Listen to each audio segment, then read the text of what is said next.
Amen. Pinaka-the best na palakpak para sa ating Diyos na buhay. Amen. Hallelujah. Amen. So maraming salamat, QT ng Bagbagin at Pitikera ng Valenzuela.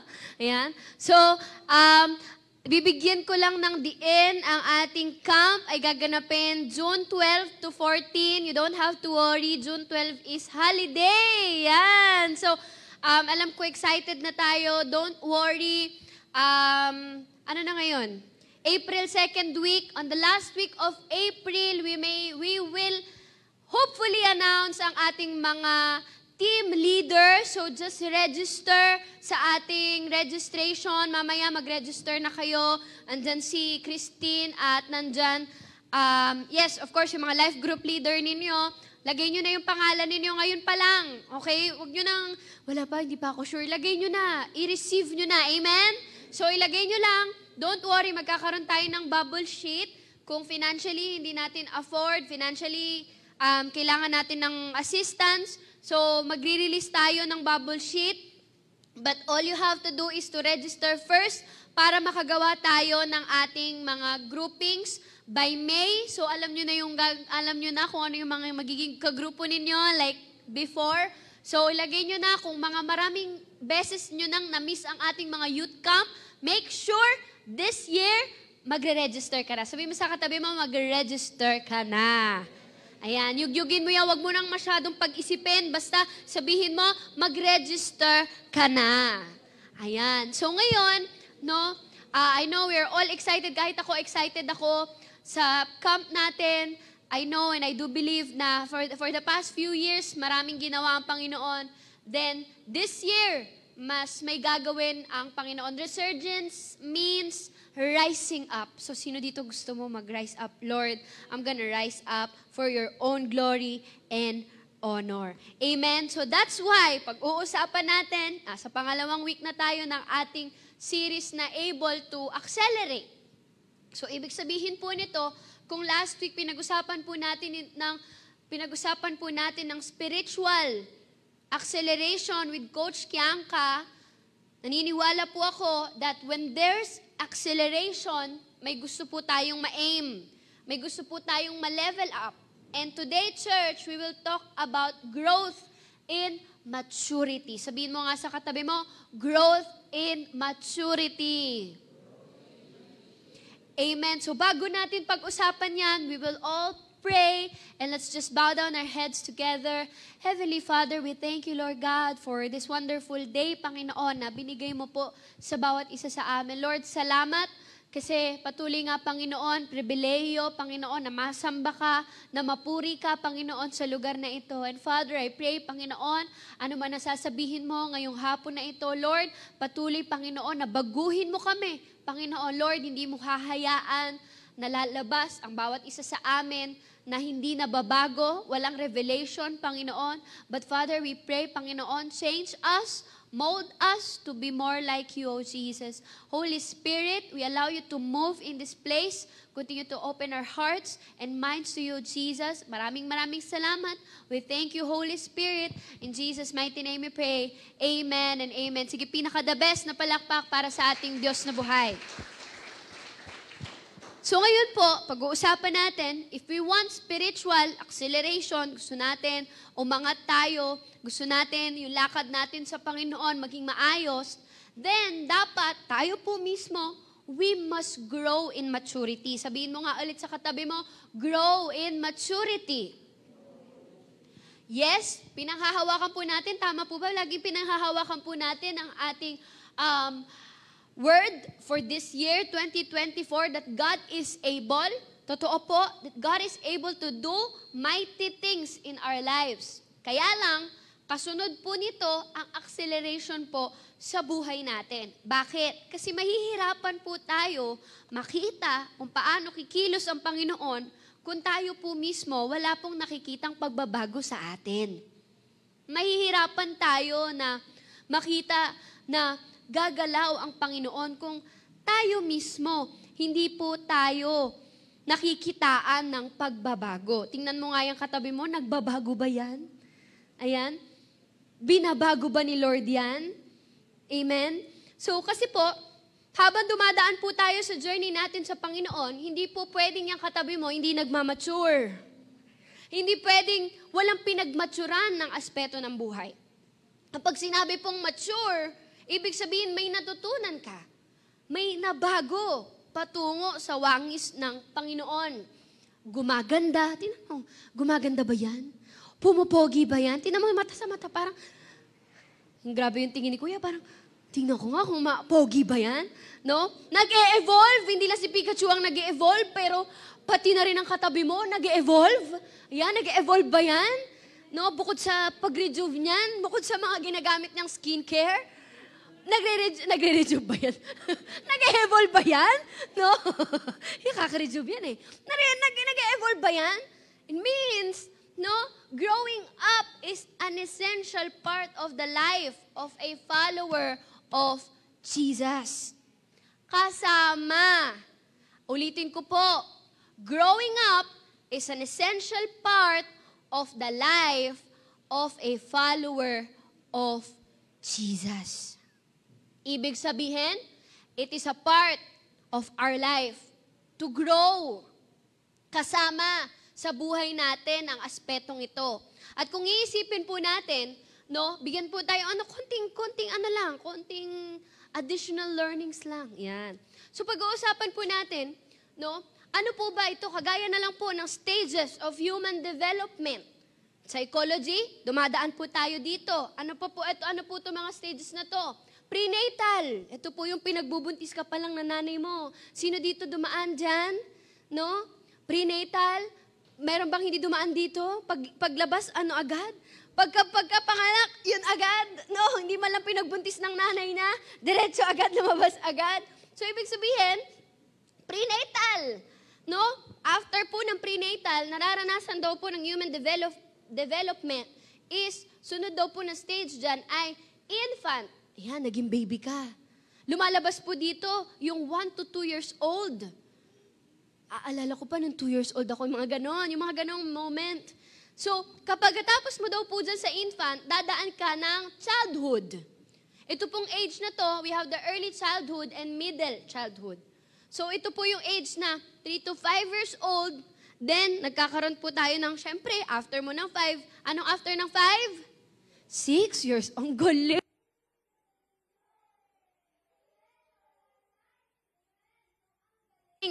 5 years old. Wow! So, pagdatapos niyan, 6 years old, yung tinatawag na middle childhood, 6 to 11 years old. So, ibig sabihin yan, ito yung panahon na baby ka pa, uhugin ka pa, tama ba? No? Tapos, dadaan ka sa adolescence. Ano po ito? Ito yung nagkaka-changes ka na sa katawan mo or known as puberty. Kilala po, alam po natin yan, dumadaan ka na, yan ay unti-unti, gumaganda ka na. Yes. Pumopogi ka na. Bumabango ka na. Ayan. Unti-unti, naglalagay-lagay ka na ng pabango. Nagliliptin ka na. Diyan yan, adolescence. No? Hindi ka papayag na hindi ka maganda pag dumaan si crush. Ayan. Hindi ka papayag na hindi maganda yung mga outfit mo pagka nagpapakita ka ng motibo sa mga girls. At syempre, dadaan tayo din daw po ng adulthood. Ibig sabihin, ito na yung 20 years old and above, 30s, 40s, late, hanggang sa late adulthood. So, ibig sabihin po, may stages, may pinagdadaanan, dinadaanan. Pwede ba pagka-iri ng nanay mo, wow, adulthood agad yung anak ko, ang galing, nag-work agad. Naka-work agad yung anak ko, workaholic yan. So, ibig sabihin po, no, may pinagdadaanan tayo. Kaya lang, may mga pagkakataon po sa buhay natin that when we reach this certain age, akala natin, nagmamature tayo. Akala natin, when we reach yung adulthood, feeling natin, ang mature ko na. Nagtatrabaho na ako, ang mature ko na. Pero you know what? Young people, age then does not really define adulthood. Hindi nakabase yung edad sa maturity na meron tayo. Aminin po natin o hindi, sometimes, adults act like children.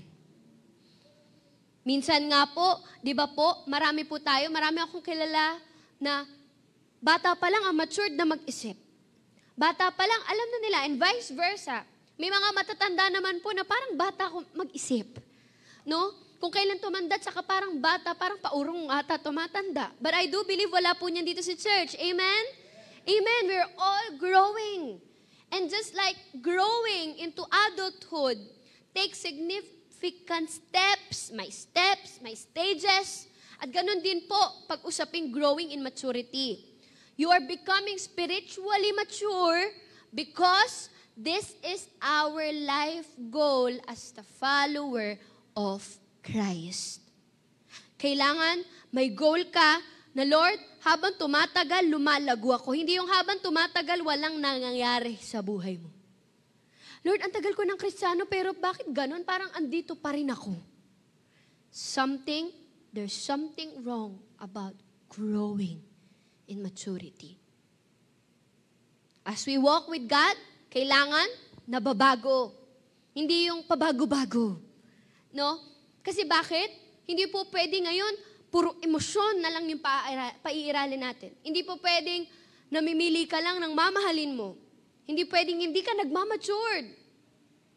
No? Kaya nga sabi dito, Ephesians 4 verses 11 to 16, babasahin natin, alternate, Ephesians 4 verses 11 to 16. Ano po sabi? 11, babasahin po ninyo. Ay, ako na lang, sige. Babasahin ko. So sabi po dito, and He has appointed some with grace to apostles, and some with grace to be prophets, and some with grace to be evangelists, and some with grace to be pastors, and some with grace to be teachers. Ano po sabi sa verse 12? Pwede ba basahin natin ng sabay-sabay? 1, 2, 3, go!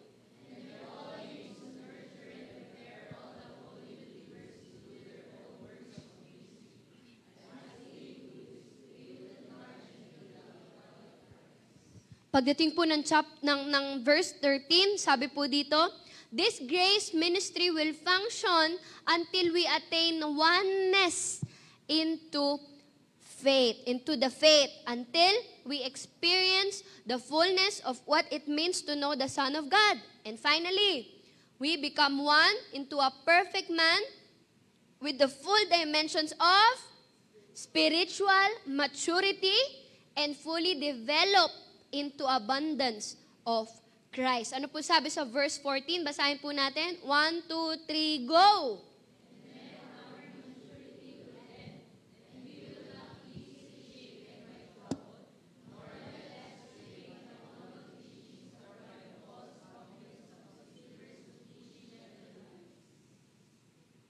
Ano po sabi? Verse 15, but instead, we will remain strong and always sincere in our love as we express the truth. All our direction and ministries will flow from Christ and lead us deeper into Him, the anointed head of His body, the Christ. Ano po sabi dun sa last verse? Basahin po natin. 1, 2, 3, go!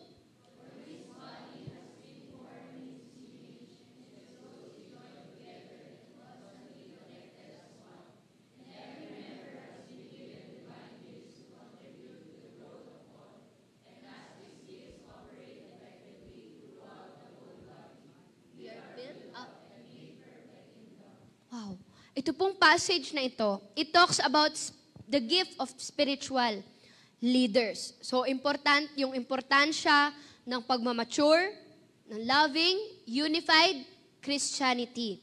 Ibig sabihin po, kung gusto natin na mag-accelerate, makikita po pala dapat sa atin, the way na mag-mature tayo, the way na magmahal tayo, the way na we are unified in Christ. Growth and maturity is a process that we cannot skip.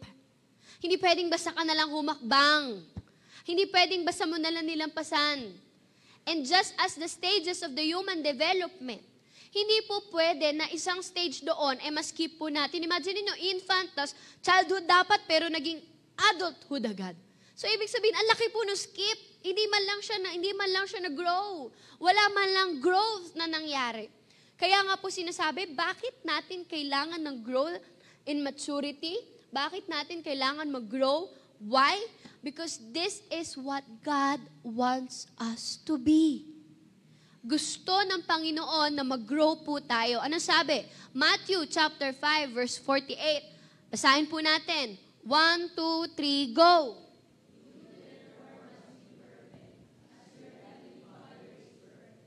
Perfect! Tingnan mo nga yung katabi mo, perfect ba yan? Tingnan mo, mata, perfect ba yung pagkakagawa ng ilong ni Lord dyan? Ang mata, perfect ba?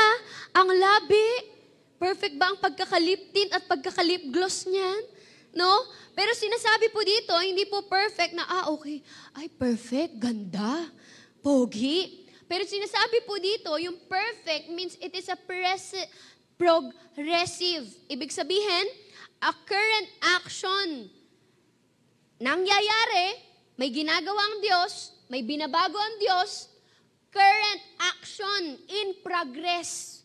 Ibig sabihin, okay, patuloy siyang binabago. Sabi po doon, unfinished action.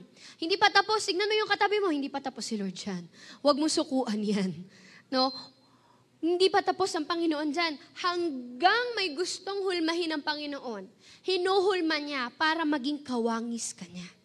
Kasi sinasabi doon, bakit natin kailangan, sabi po doon in chapter 4, Ephesians chapter 4, verse 13, and finally, we become one into a perfect man with full dimensions of spiritual maturity and fully develop into the abundance of Christ. Ibig sabihin, as we walk with God, hindi pwedeng hindi ka nagmamatured.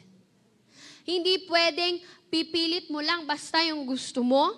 Kung may gustong ayusin ng Panginoon sa buhay mo, aayusin niya. Kaya nga sinasabi, Hebrews chapter 6 verse 1, therefore, let us leave the elementary doctrine of Christ and go on to saan daw po? Lakasan niyo po, hindi ko po kayo naririnig. Saan? Maturity. Baka kasi hanggang ngayon, nandyan ka pa rin, no? Hindi ka pa rin nagmamature, ang tagal-tagal mo ng Kristiyano, wala pa rin pagbabago nangyayari sa'yo. Kaya sinasabi, kung ito po pala yung gusto ng Panginoon sa atin, sa paanong kaparaanan po tayo niya pinagmamature. Paano daw po? Number 1, God uses pressure to teach us responsibility. Totoo po ba? Kapag dumadaan po tayo sa pressure, nakikita mo ang tunay na ugali ng katabi mo. Nakikita mo kung gaano ka-irritable yan. Kung gaano nagkakraming yan pag may pressure na. Lumalabas ang attitude. Nagiging isnabera, nagiging isnabero, nagiging palasagot. Bilisan na natin. Ano na next? Mga ganun. Ano na next? Lumalabas yung character. Kaya nga sinasabi, Ephesians chapter 5, verses 15 to 16, basahin natin yan. Ano po sabi? 1, 2, 3, go!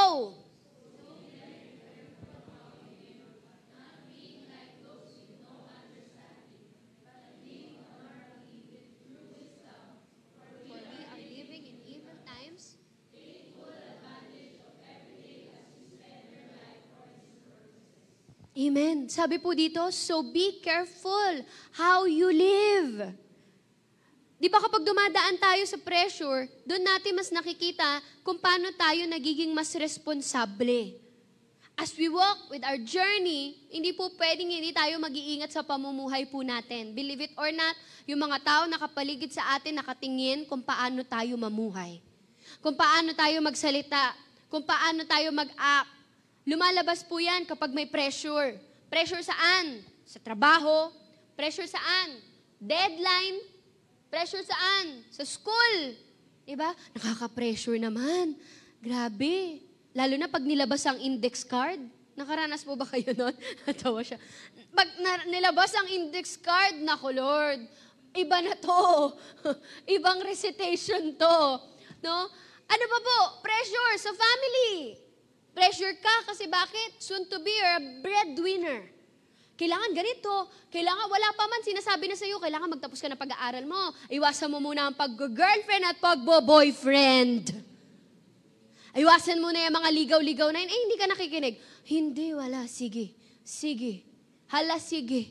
So, ano po nangyayari? Sabi doon, we must be matured enough. Sabi doon, be careful kung paano ka mamumuhay. Because that is how God builds us, teaches us. Akala lang natin napupunulan tayo na napakaraming gawain, responsibility. Ang dami kong ginagawa, Lord. Ang dami ko namang ministry. Ang dami ko namang Pero, isa lang po yung sinasabi ng Panginoon. Hindi natin nakikita na mas pinagmamatured lang tayo ng Panginoon. Pinagmamature lang tayo ng Panginoon sa bawat bagay na ginagawa natin. Ang dami nating complaints. Ang dami nating reklamo bago natin gawin. Kaya nga sinasabi, ang maturity, kaakibat po niyan ay may responsibility. Paano mamuhay? Paano kumilos ng naaayon sa wangis ng Panginoon? Kasi gusto ng Panginoon na kahit dumaan tayo dun sa pressure, makikita na Kristiyano ka pa rin. Kahit pala dumaan ng pressure si JJ, kitang-kita pa rin si Lord sa buhay niya. Kahit anong mangyari, gusto ng Panginoon, makita nawa sa atin yung wangis niya. So sa paano po, kaparaanan tayo, mas lalong pinagmamature ng Panginoon. Una, God uses pressure to teach us responsibility. Pangalawa, God uses problems to teach us character. Ang maturity po, parte po niyan ay problema. Sino po dito maraming problema? Taas kamay. Wow, lahat? Walang problema? Wow, Lord. Wow. Sige, taas kamay lahat na may mga problema at pinagdadaan ng problema. So, ate, ako yun. Ganun, no? Ako yan, ate. Ganun. Pero you know what? Parte po pala yan ng pinagdadaanan natin as we mature in Christ. Maturity, may responsibility. Maturity, minomold yung character mo. Kailangan mong dumaan dyan eh. Kasi bakit malaki po ang impact kapag sinasabing character? Kasi bakit yan ang tinitignan ng mga tao nakapaligid sa'yo. Kailangan mong dumaan. Kailangan mong daanan yung mga problema para ma-build mo yung character na gusto ng Panginoon sa atin. Ano po sabi? Romans chapter 5, verses 3 to 4. Basahin po natin. Basahin niyo po in English. 1, 2, 3, go!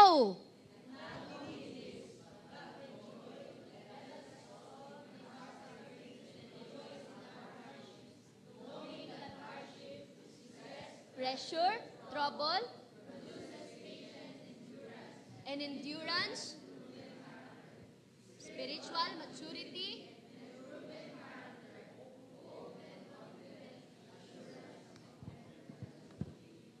sabi po dyan, basahin po natin in Pinoy Version Translation. Ano po sabi dyan? Hindi lang yan. Natutuwa rin tayo kahit may mga problema tayo. Kaway-kaway lahat na may mga problema. Woohoo! Napansin ko parang wala kayong problema dyan sa sa inyo na lang kaya to. No? Sino dito may mga problema? Taas kamay! Woohoo! Pero sabi dun sa verse, hindi lang yan. Natutuwa rin tayo kahit may mga problema tayo. Kasi pag nahihirapan tayo, natututo tayong magtiis. Ano sabi dun sa verse 4? Dahil sa pagtitiis, nagiging matibay ang karakter natin at nagbubunga to ng pag-asa. Kaya ka pala dumadaan sa problema. Kaya pala may mga times na kahit na may mga problema ka, natutuwa ka pa. Para bang sinasabi mo kay Lord, Lord, more! Come on, Lord! No? Pero sinasabi dito, dahil sa pagtitiis, nagiging matibay ang character. Kaya pala dumadaan sa problema yung katabi mo. Because He knows, God knows, na ito yung gustong i-mold ng Panginoon sa Kanya. Maging maayos ang buhay niya, nagiging mapagtiis yan. Kapag naayos po ang character natin, at kapag patuloy na nagpapaayos po tayo sa Panginoon, No? Ano po ang mangyayari? Tignan natin. Ano po ang mangyayari? It says in Ephesians chapter 4, verse 14. Sabi po doon, and then our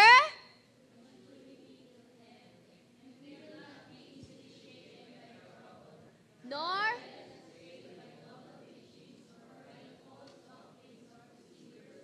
who teach us. Sabi po dito, and then our immaturity will end.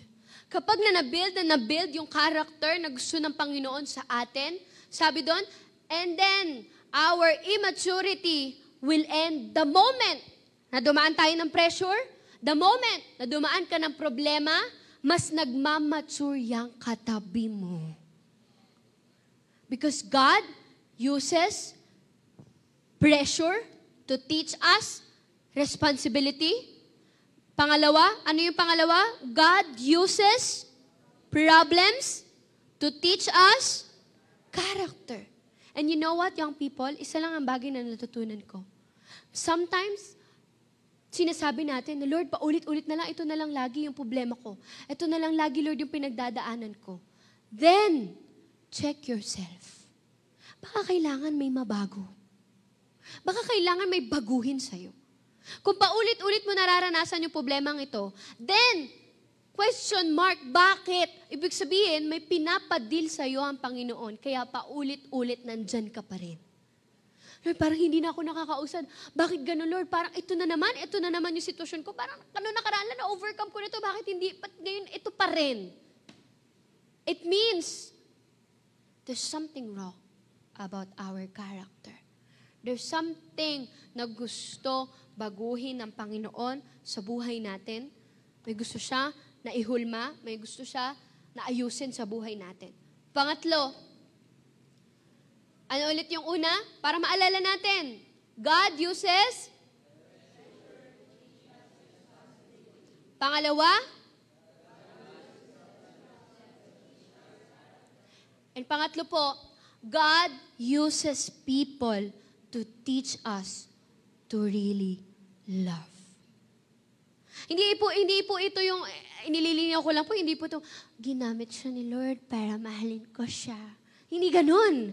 Hindi ganun, ha? Hindi ganun, okay? Sabi kasi, di ba, ate, magmahal. Minahal ko lang naman siya, eh. Hindi po ganun. Hindi. Iba to, okay? Bakit? Kasi kapag nagmamahal ka, susubukin at susubukin tayo. Tama po ba? Pagdating sa pagmamahal, kapag nagmahal ka, the more na mas nagmamature ka, ate, yung pali, kapag nagmamature, edi mahalin ko na lang siya. Ay, hindi, magtigil ka. No? Bakit? Kasi ito yun, itong pagmamahal na to, it talks about how we interact to the people around us. Yung pagmamahal na how we respond, how we show our love towards them, yung bang kaya mong mahalin kahit na mahirap mahalin yan, kaya mong mahalin kahit hindi na kamahal-mahal. Kaya nga sinasabi, alam niyo po, dito ko talaga lagi natatamaan. Ano sabi? John chapter 13 verses 34 to 35. Basahin niyo po na malakas, sabay-sabay. 1, 2, 3, go!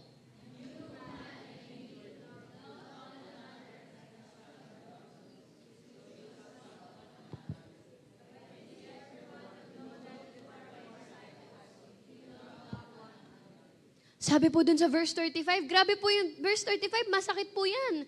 Bakit? By this, everyone will know that you are my disciples if you love one another. Kapag hindi ka nagmamahal ng kasama mo, ng katabi mo, hindi ka pala makukonsider na alin ng disciple ng Panginoon. Kasi yung disciple ng Lord, nagmamahal. Minamahal yan kahit ang hirap. Dati, hindi mo nakukuhang magmahal, alin, ng mga life group mo. Dati, konti lang. Alam mo yun, Lord, Diyos ko, lang akong pasensya, napakatigas ng ulo, di man lang masunod-sunod tong mga to. Sinabihan na Lord, tapos ngayon umiiyak ngayon, sige, ha? Kasalanan ko, ganon, kasalanan ko yan. So, ano po sinasabi dito? But, church, babalik at babalik ka pa rin dun sa pagmamahal. Makukuha mo mahalin yung taong yun, kahit na may kahit pa. Makukuha mo mahalin yung mga tao nakapaligid sa'yo, pamilya mo, kamag-anak mo, kaklase mo, teacher mo, kahit na ang init na ng ulo mo, kahit na pa-major siya, kahit minor lang siya, no? Lahat gagawin mo. Because you know, na habang lumalakad tayo sa Panginoon, we mature in understanding. Bakit? Mas nauunawaan mo na yung mga taong nakapaligid sa'yo, mas minamahal mo na sila. Mas lumalawak yung pangunawa mo na kailangan nila yung pagmamahal ng Panginoon. Kaya ka nakapagmamahal ng iba, it is because you know kung paano ka minamahal ng Panginoon. Nawawala na pasensya mo sa nanay mo, nawawala na pasensya mo sa mga kaklase mo, then, sinasabi doon, by this, everyone will know that you are my disciples if we love one another. Ano pa po? Mas nagmamature tayo. Saan? In discernment. Alam mo na eh. Mas nararamdaman mo na. Mas nauunawaan mo na. Ang alin, kung ano ang tama at mali. Kaya habang nag-grow ka, mas nalalaman mo na, okay, ito yung tamang gawin. Ito yung maling gawin. Dapat hindi ko to gawin. Dapat sumunod ako sa life group leader ko. Dapat sumunod ako sa mga magulang ko. You know it already. Ano pa po? Stability. Mas nagiging mature ka na when it comes to your emotions. Nagiging stable ka na, hindi ka na pabago-bago ng isip. Ngayon, nandyan. Mamaya, wala. Ngayon, okay. Mamaya, hindi. Ngayon, a-attend. Next week, hindi. Ngayon, magko-commit. Mamaya, hindi. Nagbago na naman ang isip niyan. Ano pa po? Compassion. Mas nagkakaroon ka na ng puso sa ibang tao. Bakit? Ano pong sabi? 1 Thessalonians chapter 1, verse 3. Basahin po natin yan. 1, 2, 3, go.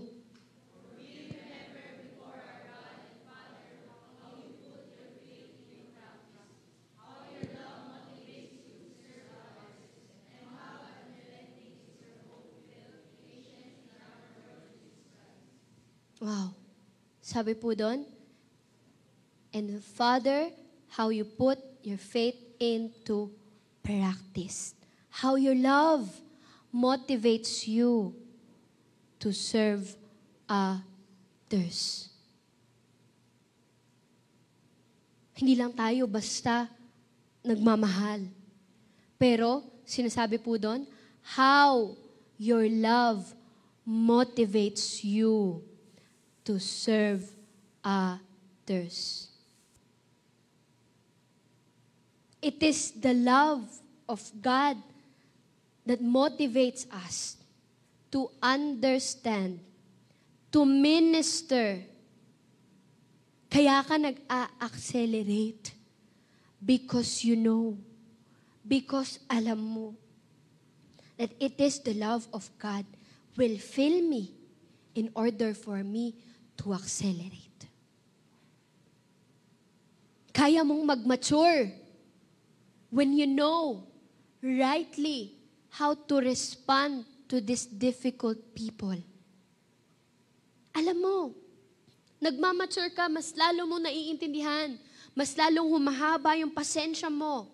Because sometimes, God will allow us to be with these people.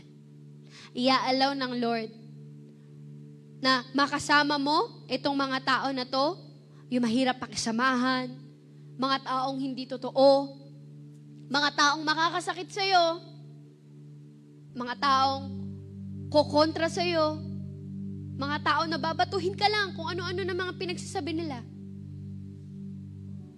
But the question is, makukuha mo pa rin kaya silang mahalin? Are we matured enough to show the love of Jesus to them?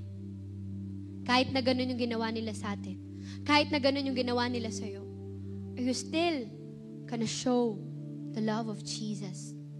Papakita mo pa rin ba? Bakit natin kailangan gawin ito? We can only do it when we make love our motivation. Sabi doon kanina, love. Kaya ka nagmamature because you know your motivation is the love of Christ. Kaya mo gustong mag-grow, kaya ka nagpapatuloy sa SOD, sa discipleship, sa kung saan pa mang journey na nasaan ka ngayon. It is because you know that you love Jesus Christ. Ano po sabi? Romans chapter 12, verses 16 to 18. Live in harmony with one another. Do not be proud, but be willing to associate with people of low position. Do not be conceited. Do not repay anyone evil for evil. Be careful to do what is right in the eyes of everyone. It is impossible, if it is possible, as far as it depends on you, live at peace with everyone. Live in harmony with one another. Masahin natin, Pinoy version. Ano pong sabi dyan sa Pinoy version? Maging concern kayo sa isa't isa. Huwag kayong magyabang. Tanggapin nyo kahit simpleng gawain. Huwag nyong isipin na ang galing-galing nyo. Kahit na ginawan kayo ng masama, huwag nyong gantihan. Gawin nyo kung ano ang mabuti sa tingin ng lahat. Hanggat kaya nyo, pakisamahan ninyo ang lahat ng tao. Growth and maturity must be our goal. Tanggalin natin lahat na madunong tayo, na magaling tayo. Because sometimes, ginagawa yon, entry point ng kaaway, para hindi tayo mas mag-mature. Ay, kaya ko, magaling ako eh. Ay, okay lang ako. Matapang ako, strong ako. Okay lang, hindi ako hihingi ng tulong. Why? Kaya ko to. Okay na ako. Ito naman na yung narating ko eh. Taas na position ko. Ako to, matalino ako with high honors. But, young people, I hope and I declare that we will all grow in maturity. Di ka lang basta uma-attend lang dito. Na every Sunday nakaupo ka lang dyan. But make sure you grow in maturity in your walk with the Lord. So ng Panginoon, maging kagamit-gamit tayo para sa kaharian niya. Yes, some of you, maybe some of you, isipin natin, 22 na ako, 20 na ako, 21 na ako, but sometimes, nandun pa rin ang immaturity natin. That's okay. But, today, I want us to desire, Lord, I want to grow. Ayoko na, Lord, na nandito lang ako, wala akong ginagawa for your own kingdom and for your own glory. I want to grow in maturity. Amen? Amen. Come on, why don't we just stand in the presence of the Lord today and just continue to contemplate the Word of God. Tuloy tayo magpasiyasat sa Panginoon ngayong hapon na ito. Tuloy tayong magdepende sa Panginoon. Lord, we look to you, Jesus. Look on you. Sa'yo ang focus namin, Panginoon. Hallelujah. Come on, why don't you raise up your hands to the Lord right now and just continue to focus ngayon. It doesn't matter. Ate, 13 years old pa lang ako, 14 years old pa lang ako. But as you desire today, bibigay ng Panginoon.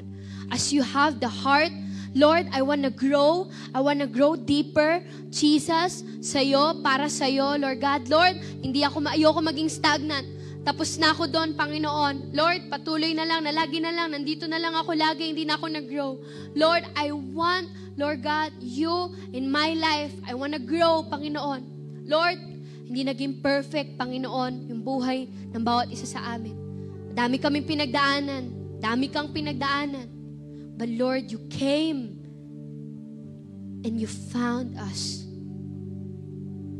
Lord, habang nagtatagal kami sa journey, mas lalo kaming nagmamature sa'yo. It's not easy, oh God. Hindi madali. Panginoon. May mga times na nahihirapan pa rin kami, Panginoon.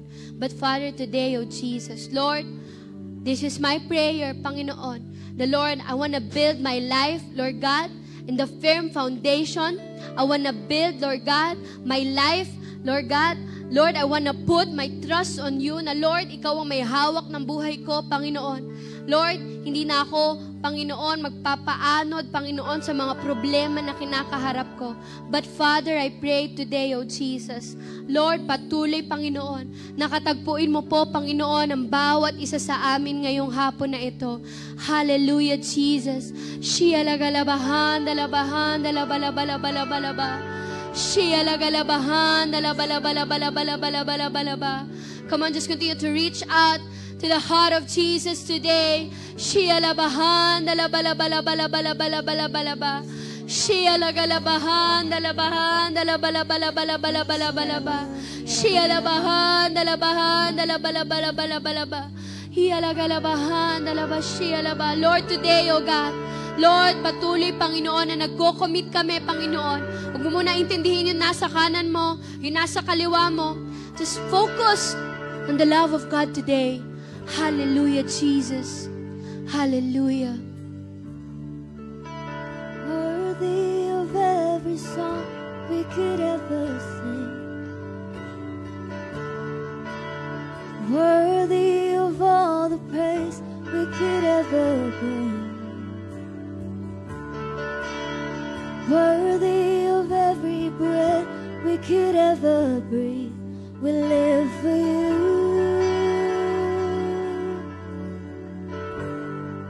Jesus. Jesus, the name above every other name. Jesus, the only one that could ever save. Worthy of every breath we could ever breathe. We live for you.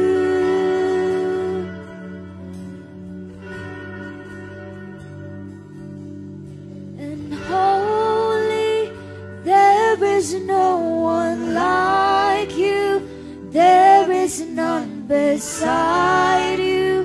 Open up my eyes in wonder and show me who you are, and fill me with your heart and lead me in your love to those around me. Holy, there is no one like you. There is none beside you. Open up my eyes in wonder and show me who you are, and fill me with your heart and lead me in your love to those around me. Holy, there is no one like you. There is none beside you. Open up my eyes in wonder and show me who you are, and fill me with your heart and lead me in your love to go. Sing out to Jesus, sing holy. Holy, there is no one like you. There is none beside you. Open up my eyes in wonder and show me who you are, and fill me with your heart and lead me in your love to those around me. And I will build my life upon your love. It is a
malakas na tinig na may alay mo.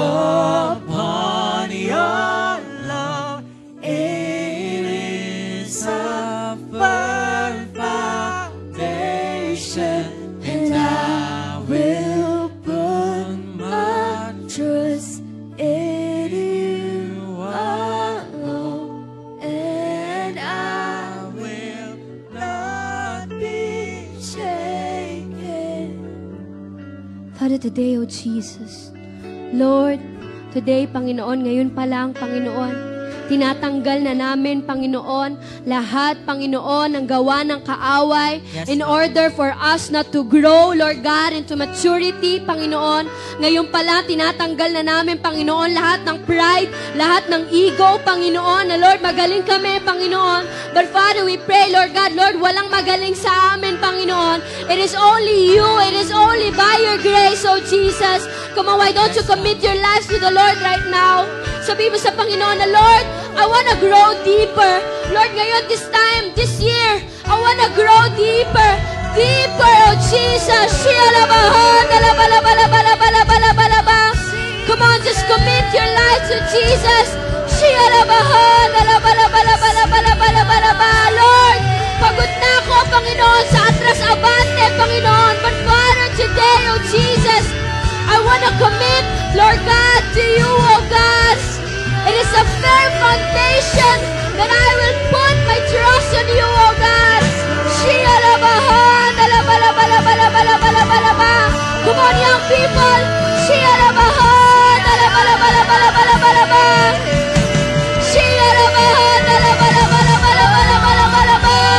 More, oh Jesus, more of you. In this generation, you will rise up, Panginoon, soon to be leaders, pastors, oh Jesus,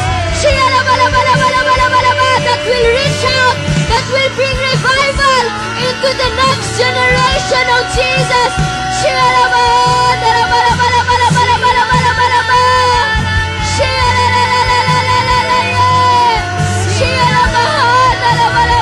Lord, more of you and less of us. Come on, all the people of God, we will all declare. And I will build my life upon your love. It is a firm foundation, and I will put my trust in you alone, and I will not be shaken. Let us all declare. I will build my life upon your love. It is a firm foundation, and I will put my trust in you alone, and I will not. Come on, all the people of God, let us all declare. And I will build my life. Come on, sa pinakamalakas na tinig mo.